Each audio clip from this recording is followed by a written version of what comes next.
Hello everybody. So today I will talk about calculus. The topic today is about integration. So now I will show you how to answer.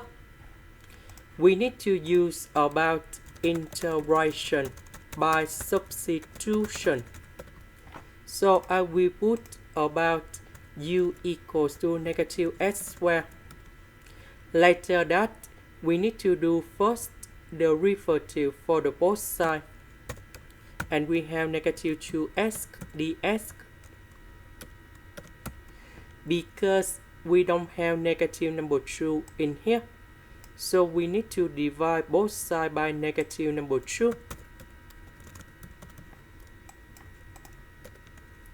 So this one we change by u.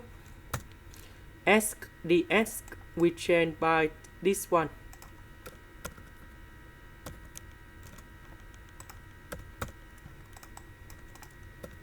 The integration of this one, we have 5 to the power of u over ln number 5.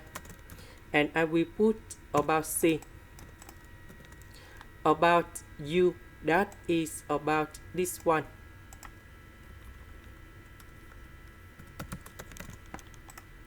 This is the end. Thank you for watching.